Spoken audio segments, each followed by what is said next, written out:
नमस्कार साथियों, alpha two beta classes पे आप सभी का स्वागत है। और साथियों, आज इस वीडियो में हम लेक्चर 6 के बारे में चर्चा करेंगे। कंप्यूटर के 5 लेक्चर ऑलरेडी अपलोड हो चुके हैं, उनको आप प्लेलिस्ट सेक्शन से जाके एक्सेस कर सकते हैं। स्टार्ट करने से पहले साथियों, अगर आप अभी तक हमारे टेलीग्राम चैनल पर नहीं जुड़े हैं तो आप हमारे टेलीग्राम चैनल को ज्वाइन कर सकते हैं। कोई भी आपका डाउट है तो आप उसको डाउट ग्रुप या फिर आपकी स्क्रीन के ऊपर एक इंस्टाग्राम ID दिख रही होगी, वहाँ पर आप हमें पोस्ट कर सकते हैं। ठीक है, ये कुछ इंपॉर्टेंट प्लेलिस्ट हैं जो हमारे चैनल पर ऑलरेडी अपलोडेड है, उनको भी आप जाके एक्सेस कर सकते हैं। ठीक है, हाँ जी, तो जल्दी से क्विक रिकैप लेंगे जैसा कि आप हमेशा करते हैं कि पहले 5 लेक्चर्स में हमने क्या पढ़ा था। तो सबसे पहले लेक्चर में हमने पढ़ा था CPU के बारे में कि CPU क्या होता है। ठीक है, CPU के कंपोनेंट्स क्या होते हैं। उसके बाद हमने 5 जनरेशन ऑफ कंप्यूटर्स पढ़ी थी, उनकी वो किस स्ट्रक्चर पर बेस्ड रहते हैं वो सब हमने जाना था। उसके बाद हमने पढ़ी थी बसेस, यहाँ पर हमने डिफरेंट बसेस के बारे में चर्चा की थी, address bus, control bus, data बस। ठीक है, फिर 7 से 8 लॉजिक गेट्स हमने पढ़े थे, उनके ट्रुथ टेबल क्या होते हैं वो सब हमने देखा था। उसके बाद साथियों हमने हार्डवेयर पढ़ा था और इसमें हमने इनपुट आउटपुट डिवाइसेस पढ़े थे वेरियस, उनकी क्या फंक्शनिंग होती है, क्या रोल होते हैं, वो सब हमने जाना था। एक सेपरेट लेक्चर हमने लिया था प्रिंटर्स के ऊपर, जिसमें हमने 2 टाइप के प्रिंटर्स पढ़े थे, एक थे इम्पैक्ट प्रिंटर और दूसरे थे नॉन इम्पैक्ट प्रिंटर। उनके भी हमने फर्दर टाइप में उनको क्लासीफाई किया था क्योंकि ये आपके एग्जाम पॉइंट ऑफ व्यू से बहुत इंपॉर्टेंट है। ठीक है, तो इसमें हमने थ्रू आउट डिस्कशन किया था प्रिंटर्स का, और उसी के साथ हमने बात की थी प्लॉटर्स की कि प्लॉटर्स क्या होते हैं, जो आपके बैनर्स वगैरह को डिजाइन करने के लिए यूज होते हैं। ठीक है, उनको प्लॉटर्स बोलते हैं, तो वो सब हमने जाना था। उसके बाद हमने बात की थी मेमोरी की। मेमोरी 2 टाइप की थी, primary memory, secondary memory. Primary memory में हमने वेरियस मेमोरीज देखी थी, रैम, रोम, ये सब। ठीक है, फिर हमने रोम के भी टाइप देखे थे, जैसे ई रोम, ईपी रोम, डबल ईपी रोम, ये सब देखा था, इनमें डिफरेंस क्या होता है ये सब जाना था। उसके बाद साथियों हमने सॉफ्टवेयर्स की बात की थी। ठीक है, वेरियस टाइप के सॉफ्टवेयर होते हैं, जैसे फर्मवेयर, एप्लीकेशन सॉफ्टवेयर क्या होता है, फ्रीवेयर क्या होता है, ये सब हमने जाना था। इसके बाद साथियों हमने बात की थी कंप्यूटर लैंग्वेजेस की। यहाँ पर हमने 2 टाइप की लैंग्वेजेस पढ़ी थी, एक थी हाई लेवल लैंग्वेज और एक थी लो लेवल लैंग्वेज। ठीक है, अब जो हाई लेवल लैंग्वेज है उसको मशीन लेवल या लो लेवल लैंग्वेज में कन्वर्ट करने के लिए आपको क्या लगते हैं, ट्रांसलेटर्स। तो वो सब हमने यहाँ पर देखे थे। कंपाइलर्स क्या होते हैं, असेंबलर क्या होते हैं, ठीक है, लोडर, लिंकर, इनमें क्या डिफरेंस होता है, ये सब हमने जाना था। इसके बाद हमने बात की थी कम्युनिकेशन कि एक नेटवर्क पर कैसे कम्युनिकेशन होता है, और टर्मिनोलॉजीज क्या होती हैं, जैसे हब क्या होता है, नेटवर्क क्या होता है, गेटवे क्या होता है, रिपीटर क्या होता है, मोडम क्या होता है, इन सब के बारे में हमने जाना था। इसके बाद हमने वेरियस टोपोलॉजीज देखी थी, जैसे बस topology, ring topology, star topology, hybrid topology, ये सब हमने जाना था इस लेक्चर में। और उसी लेक्चर में साथियों हमने लास्ट में डिस्कस किया था कि TCP/IP मॉडल और OSI मॉडल में क्या डिफरेंस होता है। जैसे OSI मॉडल को रेफरेंस मॉडल बोला जाता है, इसी के बिहाफ पर और इसी के आधार पर आपका TCP/IP मॉडल जो है डिजाइन किया गया है, इनमें कितनी लेयर्स होती हैं वो सब हमने जाना था। ठीक है जी, तो आज का जो हमारा पॉइंट ऑफ डिस्कशन रहेगा साथियों वो रहेगा DBMS पर, डाटाबेस मैनेजमेंट सिस्टम, और एक हमारा टॉपिक रहेगा कंप्यूटर सिक्योरिटी का। इसमें हम वेरियस टाइप के मॉलवेयर्स के बारे में डिस्कस करेंगे, जैसे रैंसमवेयर क्या होता है, ट्रोजन हॉर्स क्या होता है, वायरस क्या होता है, वॉर्म क्या होता है, इन सब में क्या डिफरेंस होते हैं, ये आपके एग्जाम में पूछ लिए जाते हैं। ठीक है जी, जैसा कि एक क्वेश्चन पूछा गया था पॉलीमॉर्फिक वायरस से रिलेटेड। ठीक है, पॉलीमॉर्फिक वायरस से रिलेटेड आपकी 3rd मार्च की शिफ्ट में क्वेश्चन पूछा गया था कंप्यूटर में इसी साल, तो उसको हम डिस्कस करेंगे। ठीक है जी, तो आगे बढ़ते हैं। तो सबसे पहले साथियों हम बात करेंगे डाटाबेस की। तो डाटाबेस क्या होता है, एक सेकंड दीजिएगा, मैं पेन चेंज कर लेता हूं। हाँ जी, तो डाटाबेस जो है ना, अगर आपसे कोई ये पूछे कि डाटाबेस का फाउंडर या फिर RDBMS का फाउंडर, ठीक है, इस RDBMS के बारे में मैं थोड़ी देर में आपको बताऊंगा। ठीक है, वैसे इसकी फुल फॉर्म होती है रिलेशनल डाटाबेस मैनेजमेंट सिस्टम। ठीक है, तो या तो अगर आपसे डाटाबेस का फाउंडर पूछ ले या RDBMS का फाउंडर पूछे तो उसका सही आंसर होगा एडर एफ कोड। ठीक है, ये थे आपके फाउंडर, इन्होंने खोज की थी डाटाबेस सिस्टम की। ठीक है जी, अब इसके बाद डाटाबेस जो होता है वो एक्चुअली होता क्या है। तो सबसे पहले आप एक चीज जानो कि डाटा क्या होता है।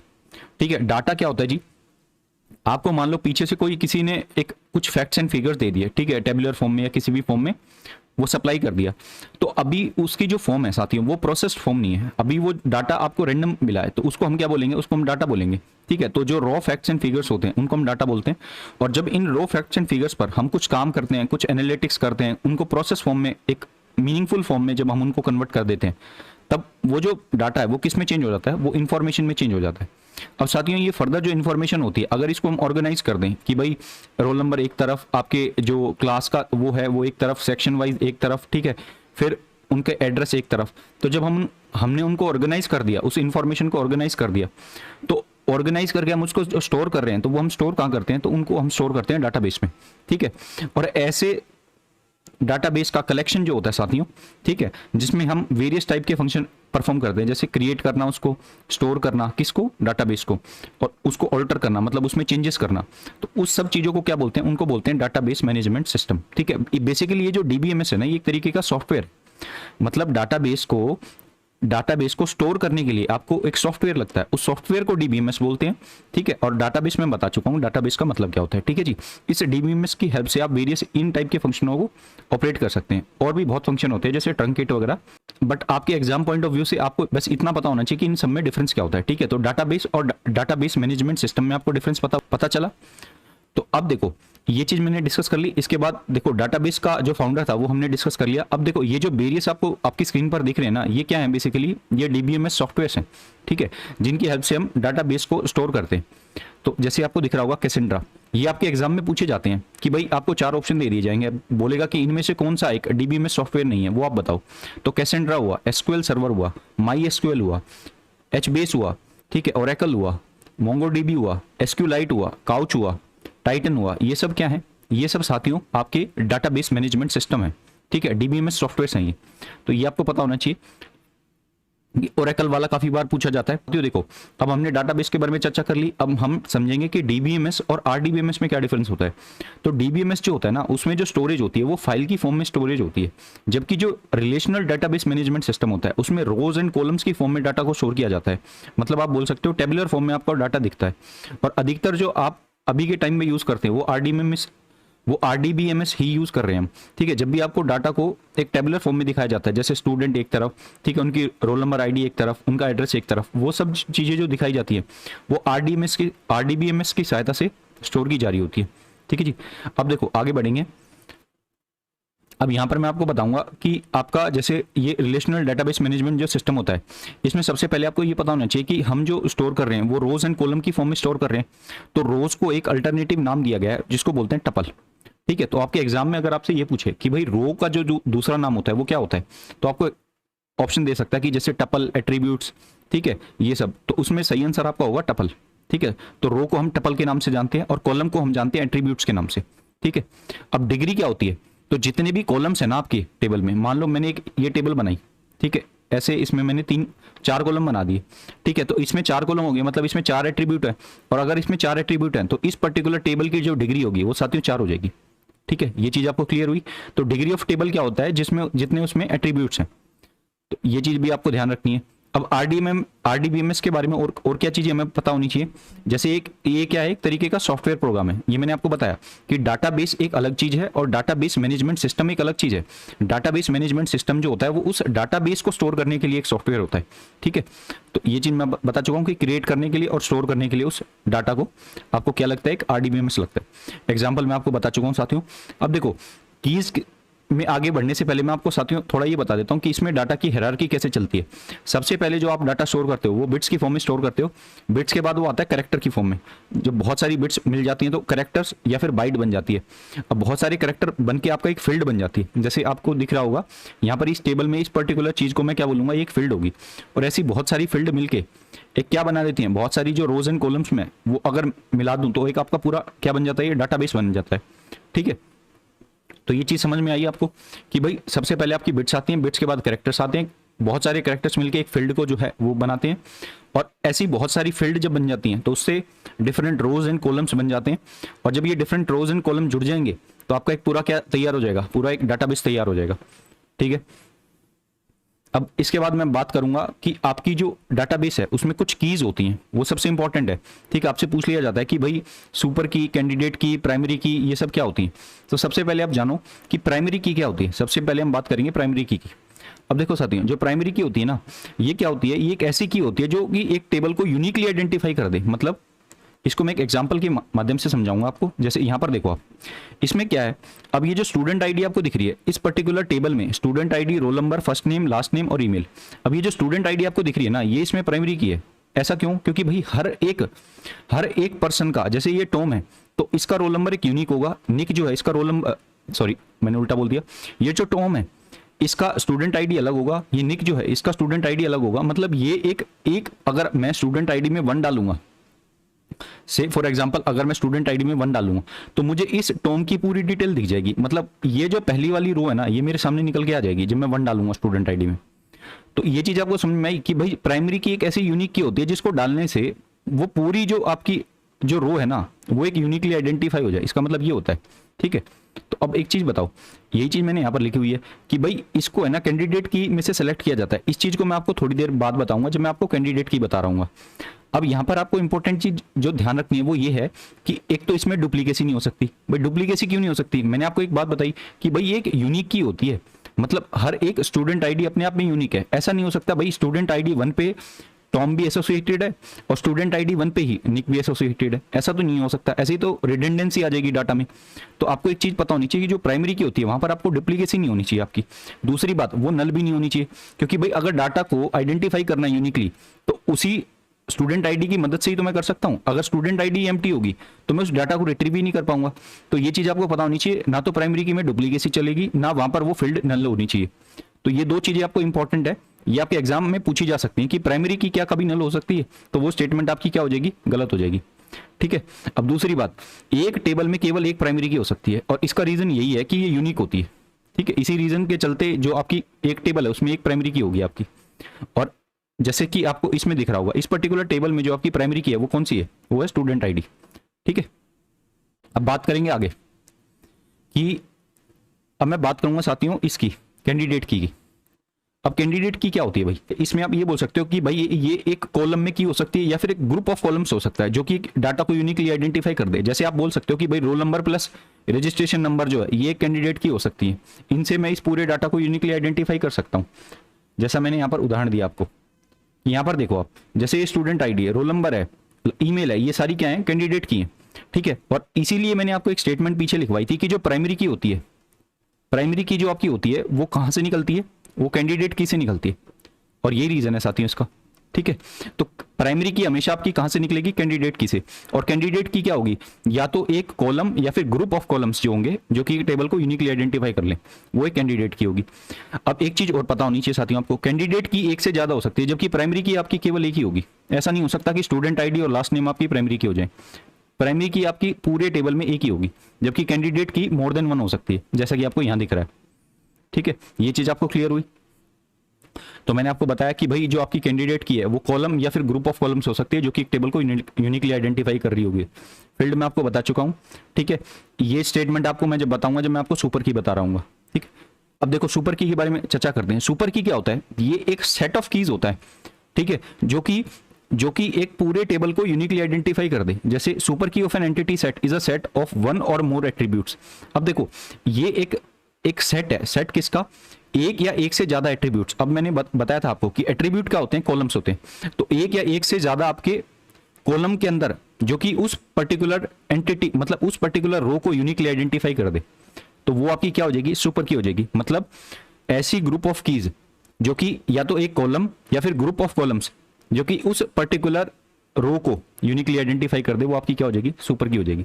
अब साथियों ध्यान देना, सुपर की और कैंडिडेट ज्यादातर ये सिमिलर सी देखने को मिलती है, बट इनमें एक डिफरेंस है। वो डिफरेंस क्या है कि सारी सुपर की जो है ना वो कैंडिडेट की नहीं हो सकती, बट सारी कैंडिडेट की आपकी सुपर की हो जाएंगी। ये बात ट्रू है।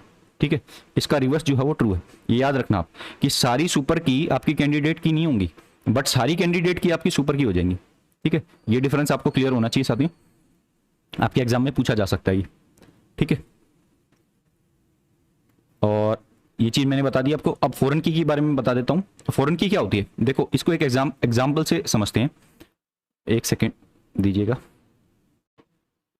अब फॉरेन की को मैं आपको इस टेबल के माध्यम से समझाऊंगा। अब जैसे आप यहां पर देखो, आपको 2 टेबल दिए गए हैं, एक में स्टूडेंट डिटेल्स दी गई हैं, दूसरे में स्टूडेंट के मार्क्स दिए गए हैं। अब इस स्टूडेंट डिटेल्स वाली जो टेबल है इसमें आपको एक कोर्स आईडी दिख रही होगी, और यही कोर्स आईडी मैंने दूसरे टेबल में ले ली। ऐसा क्यों, क्योंकि मुझे ये पता है कि जो स्टूडेंट के अगर मुझे मार्क्स चाहिए, जैसे मुझे आर्यन के मार्क्स चाहिए, तो आर्यन के मार्क्स मुझे इस टेबल से मिलेंगे, तो मैंने एक क्रॉस रेफरेंस दे दिया, किसका, कोर्स आईडी का।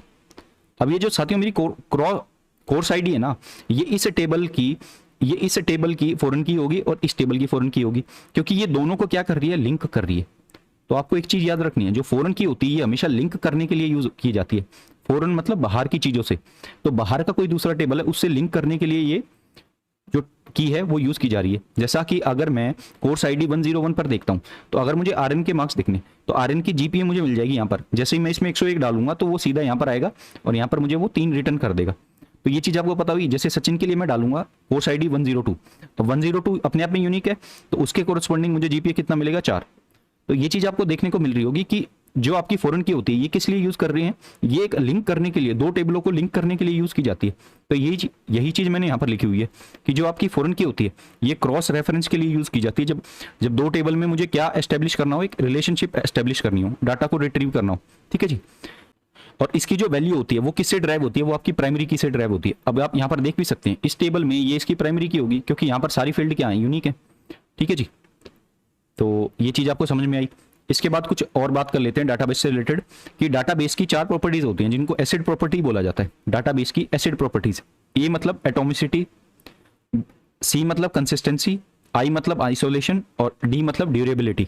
तो एटॉमिसिटी क्या होती है, एटॉम मतलब क्या है, इसको एक एग्जांपल से समझते हैं। जैसा कि मान लो आपको यहाँ पर डेबिट करना है, अब इस पर्टिकुलर पर्सन है, ये E1 पर्सन है और इसको E2 पर्सन के खाते में 30 रुपए भेजने हैं, तो वो जो ट्रांजैक्शन है ना वो सक्सेसफुल होनी चाहिए। ऐसा नहीं होगा कि बीच में ट्रांजैक्शन आपकी जो है वो रुक गई होगी, ठीक है। वो कंप्लीट जो पैसा है वो ट्रांसफर होना चाहिए यहाँ पर, और डाटा जो है वो रिफ्लेक्ट होना चाहिए इस पर्टिकुलर एंटिटी के उसमें भी और इस पर्टिकुलर एंटिटी के उसमें भी।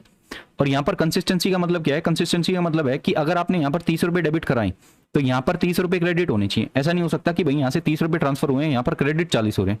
तो डाटा दोनों जगह सेम होना चाहिए।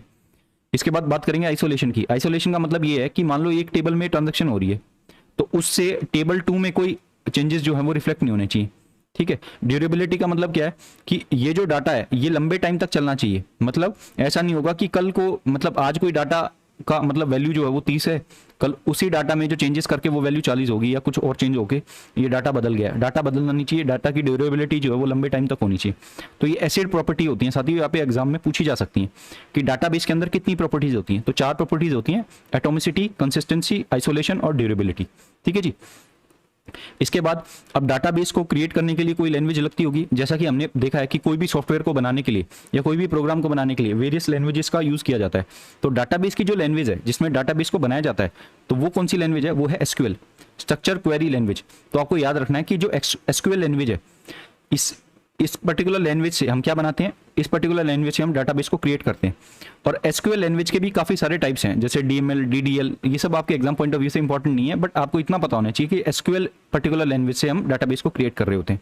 अब ये जो एसक्यूएल लैंग्वेज है इसको फर्स्ट टाइम इन्वेंट कब किया गया था, तो 1970 में इसको इन्वेंट किया गया था, 1970 में। और किसने किया था, आईबीएम ने। तो आईबीएम ने फर्स्ट टाइम ये मतलब जो है 1970 में इसको सामने लेके आए थे ये लोग।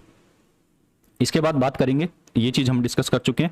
अब हम बात करेंगे साथियों कंप्यूटर सिक्योरिटी की, ठीक है। तो कंप्यूटर सिक्योरिटी में हम वेरियस टाइप के मॉलवेयर्स के बारे में चर्चा करेंगे। सबसे पहले हमें ये पता चले कि मॉलवेयर्स होते क्या हैं। भाई मॉलवेयर्स क्या होते हैं, मॉलवेयर्स को अगर आप तोड़ के देखो तो माल प्लस वेयर, ये जो वेयर है ना ये सॉफ्टवेयर से मिलकर बना है, और ये माल जो है ये मलिशियस। तो मलिशियस सॉफ्टवेयर, ऐसे सॉफ्टवेयर जो कि आपके कंप्यूटर को हार्म कर दें उनको मालवेयर बोलते हैं, ठीक है। अब वेरियस टाइप के मालवेयर्स होते हैं। सबसे पहले हम बात करेंगे वायरस की। तो एक एग्जाम में ये पूछा गया था कि जो वायरस है इसके फाउंडर कौन है। तो फर्स्ट टाइम जो वायरस बनाया था वो बनाया था फ्रेड कोहेन ने। तो ये नाम आपको याद रखना है कि फ्रेड कोहेन ने फर्स्ट टाइम वायरस को बनाया था, ठीक है जी। अब ये एक ऐसा सॉफ्टवेयर प्रोग्राम होता है जो कि बिना यूजर के कंसेंट के चलता है, ठीक है। बट यहाँ पर आपको एक ध्यान देना है कि वायरस और वॉर्म में बहुत ही माइन्यूट डिफरेंस होता है कि जो वायरस होता है ये ह्यूमन के इंटरेक्शन के बाद एक्टिव होता है, जबकि जो वॉर्म होता है ये सेल्फ रेप्लिकेटिंग होता है। मतलब ये अपने आप अपनी कॉपीज को जो है बनाना शुरू कर सकता है, जबकि वायरस अपनी कॉपीज जब बनाता है जब ह्यूमन, या तो मान लो अगर कोई फाइल है उस पर मैं क्लिक कर दूं, या कोई एक एग्जीक्यूटेबल फाइल है या कोई ऐसा प्रोग्राम है जहां पर मैं क्लिक करूं, मतलब ह्यूमन की इंटरेक्शन इन्वॉल्व होनी चाहिए, उसी के बाद ये एक्टिव होगा। जबकि जो वॉर्म होता है ना ये सेल्फ रेप्लिकेटिंग होता है और ये उससे ज्यादा खतरनाक होता है आपके वायरस से, ठीक है। अब बात करते हैं वायरस की। तो इसमें एक तो मैं बता चुका हूं कि यूजर का कंसेंट नहीं चाहिए। जैसे ही यूजर इस पे क्लिक करेगा तो ये अपने आप की क्या करनी शुरू कर देगा, अपनी कॉपी बनानी शुरू कर देगा। और वायरस की फुल फॉर्म आपको पता होनी चाहिए, vital information resource under seize. तो साथियों वेरियस टाइप के वायरस होते हैं। जैसे बात करेंगे सबसे पहले रेजिडेंट वायरस की। तो रेजिडेंट नाम से ही पता चल रहा है भाई ये एक ही जगह रहेगा, मतलब इसको मेमोरी, आपकी रैम में, प्राइमरी मेमोरी में डिप्लॉय किया जाएगा। और ध्यान देना रोम में कभी भी वायरस डिप्लॉय नहीं हो सकता, क्योंकि रोम जो है वो रीड ओनली है, जबकि यहाँ पर रैम में हम राइट और रीड दोनों फंक्शन कर सकते हैं। तो ये रैम में आपके डिप्लॉय किया जाएगा और वहीं पर ये आपको क्या दिखेगा, रेप्लिकेट होता हुआ दिखेगा। तो ये एक ही जगह पर रहता है, इसलिए इसका नाम रेजिडेंट वायरस है। नॉन रेजिडेंट वायरस क्या होते हैं कि भाई इनको डिप्लॉय तो रैम में किया जाता है बट ये रैम से बाहर आ जाते हैं, मतलब ये रैम में नहीं रहते। ठीक है जी। तो नॉन रेजिडेंट मतलब उस पर्टिकुलर जगह पे ना रहते हुए। तो ये चीज आपको क्लियर हुई कि रेजिडेंट वायरस में और नॉन रेजिडेंट वायरस में डिफरेंस क्या है। तो रेजिडेंट वायरस जो है वो रैम में रहता है और अपनी कॉपीज भी वहीं बनाता है, जबकि जो नॉन रेजिडेंट वायरस है इसको डिप्लॉय तो रैम में किया जाएगा बट ये वहां पर रहता नहीं है। पॉलीमॉर्फिक वायरस क्या होता है, ये वायरस अपनी कॉपीज को बहुत जल्दी जल्दी क्या करता है, बनाता है और अपने टाइप को चेंज करता है, अपने सिग्नेचर को चेंज करता है। सिग्नेचर से मेरा मतलब ये है कि आप इसको ऐसा समझ सकते हैं। अब सिग्नेचर से मेरा मतलब क्या है कि आपने जैसे देखा होगा कि जो कोविड था, वो कोविड जो वायरस था वो अपनी कॉपीज बहुत जल्दी जल्दी बना रहा था, मतलब वो जल्दी जल्दी क्या हो रहा था, म्यूटेट हो रहा था, म्यूटेशन उसमें देखने को मिल रही थी, अब नए नए फॉर्म के आपको वायरस देखने को मिल रहे थे। तो वही चीज यहाँ पर है कि ये गिरगिट की तरह रंग बदलता है। तो ये चीज आपको क्लियर होनी चाहिए कि जो पॉलीमॉर्फिक वायरस होते हैं ये क्या करते हैं, अपने टाइप को बहुत जल्दी रिप्लिकेट कर रहे होते हैं। ठीक है। अब वॉर्म की बात कर लेते हैं। तो वॉर्म में और वायरस में केवल ये डिफरेंस है कि वॉर्म जो होता है वो आपका सेल्फ रेप्लिकेटिंग होता है, खुद से अपने आप को रेप्लिकेट करना शुरू कर देता है। और ये कंप्यूटर की नॉर्मल जो फंक्शनिंग होती है, जैसे ऑन ऑफ होना या कोई सॉफ्टवेयर को रन करना, वो सब इफेक्ट करता है ये चीज। ठीक है। और ये ज्यादा डेंजरस होता है आपके वायरस से। रैनसमवेयर की बात करते हैं तो रैनसम का मतलब होता है फिरौती। तो ऐसे मालवेयर जो कि केवल इस पर्पज से मतलब कंप्यूटर में डाले जाते हैं जिनसे वो मनी को क्या कर सकें, एक्सटोर्ट कर सकें, मतलब पैसा मांग सकें, फिरौती मांग सकें। तो इनका मेन पर्पज आपका यही होता है। ठीक है। इसका बेस्ट एग्जांपल आपको देखने को मिलेगा वानाक्राई, 2017 के आसपास आया था ये। तो काफी कंट्रीज ने मतलब इसका जो है प्रकोप देखा था। इसके बाद बात करेंगे बॉटनेट की। तो बॉटनेट के बारे में हम बात करेंगे जैसे ही मैं आपको आगे डीडीओएस अटैक के बारे में बताऊंगा। ठीक है। जब मैं आपको ये बॉटनेट के बारे में बताऊंगा, ट्रोजन हॉर्स जो है एग्जाम में इससे रिलेटेड कैसे पूछा जाता है कि ये एक ऐसा मालवेयर होता है जो अपने आप को क्या दिखाता है कि एक तरीके का सही सॉफ्टवेयर है। ठीक है। यूजफुल सॉफ्टवेयर है। ठीक है। एक लेजिटिमेट सॉफ्टवेयर है। ठीक है। तो अपने आप को ऐसे दिखाता है ये। तो ये चीज आपको पता होनी चाहिए कि जो ट्रोजन हॉर्स है ये एक लेजिटिमेट सॉफ्टवेयर अपने आप को दिखाएगा और एक्चुअली में क्या होगा, मालवेयर होगा। ठीक है। और आपके कंप्यूटर का क्या ले लेता है, कंट्रोल ले लेता है एक टाइम के बाद। की लॉगर जो होता है ये क्या होते हैं, ये आपने काफी बार उसमें देखा होगा एटीएम मशीन में कि ऊपर एक डुप्लीकेट वो लगा देते हैं। ठीक है। ताकि वहां से आपको आपके जो पिन कोड है उसको वो पहचान पाए कि आपका पिन कोड क्या है। ठीक है। डमी आपके ऊपर वो लगा देते हैं, स्क्रीन आपके जो कीबोर्ड होता है वहां पर। तो की लॉगर वही होता है कि ये बेसिकली आपके कंप्यूटर के की स्टॉक को देखता है। ठीक है। एक तरीके का क्या है ये, स्पाईवेयर। एडवेयर क्या होते हैं, ये बेसिकली एड आपको दिखाएंगे और वहां से आपके डाटा को जो है रिट्रीव करना चाहेंगे। ठीक है। तो वो एडवेयर हो जाते हैं। फिशिंग क्या होता है, फिशिंग का काफी बार पूछा जाता है। फिशिंग जो होता है ये बेसिकली आपकी लॉगिन क्रेडेंशियल्स को, जो भी आपके क्रेडिट कार्ड डिटेल्स होती हैं, ठीक है, या आपके यूजर आईडी पासवर्ड्स होते हैं आपकी वेरियस सोशल मीडिया प्रोफाइल्स के, उनको फैच करने के लिए आपकी फिशिंग जो है वो की जाती है। ठीक है। यहाँ पर आपको क्या दिखाई जाती है, फेक वेबसाइट दिखाई जाती है। वहां पर आप अपनी डिटेल भेजते हो, वो डिटेल जो है उसके पर्टिकुलर जो वेबसाइट होगा उसके जो डाटाबेस होगा वहां पर वो स्टोर हो जाती हैं। तो वहां से वो लोग फेच कर लेते हैं उस चीज को। तो फिशिंग जो होता है एक तरीके का साइबर अटैक होता है जिससे लॉगिन क्रेडेंशियल्स वगैरह, आपकी क्रेडिट कार्ड की डिटेल्स वगैरह, ठीक, आपके सोशल मीडिया प्रोफाइल के यूजर पासवर्ड वगैरह वो फेच किया जाता है। स्मर्फिंग क्या होती है, स्मर्फिंग क्या है साथियों, ये एक तरीके का डीडीओएस अटैक है। ठीक है। Distributed denial of service attack. ठीक है। जो कि क्या कर देता है, नेटवर्क पे फ्लडिंग कर देता है। फ्लडिंग किस चीज की, बॉटनेट्स की। अब देखो बॉटनेट्स में अब बताऊंगा आपको। बॉटनेट्स क्या होते हैं, ये रैंडम वो होते हैं। आपने बोट का नाम सुना होगा जब आप टेलीग्राम वगैरह यूज करते हैं। तो वेरियस बोट क्या होते हैं, ये डमी नेटवर्क होते हैं। ठीक है। एक तरीके के डमी नेटवर्क। और ये क्या करते हैं, ट्रैफिक बढ़ाते हैं किस पर, नेटवर्क पर। तो नेटवर्क पर ट्रैफिक बढ़ाने के लिए इनका यूज किया जाता है। अब नेटवर्क पर ये ट्रैफिक बढ़ाएंगे तो नेटवर्क पे क्या आ जाएगा भाई, नेटवर्क क्या हो जाएगा, बिजी हो जाएगा। ठीक है। लोड आ जाएगा उस पर।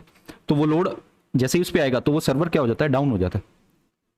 और जो बंदा जिसको वो एक्चुअली यूज करना है तो वो उसको यूज नहीं कर पाता है। तो यही मेन एम होता है इनका। ठीक है। और यही होता है आपका distributed denial of service attack. ये जैसे मैंने आपको यहाँ पर दिखाया हुआ है कि जो अटैकर है ये वेरियस टाइप के बोट बनाएगा। ठीक है। ये जो आपको दिख रहे होंगे ये इस पर्टिकुलर वेबसाइट पे क्या करेंगे, अटैक करेंगे और यहाँ इसको क्या कर देंगे, स्लो डाउन कर देंगे। ठीक है जी। तो ये वेरियस आपको क्या दिख रहे हैं, बॉटनेट्स दिख रहे हैं। ठीक है। अब बात करेंगे टाइम बॉम्ब और लॉजिक बॉम्ब। तो टाइम बॉम्ब क्या होता है, ये भाई ऐसे वो होते हैं, वायरस होते हैं जो कि एक सर्टेन टाइम पर एक्टिव होते हैं।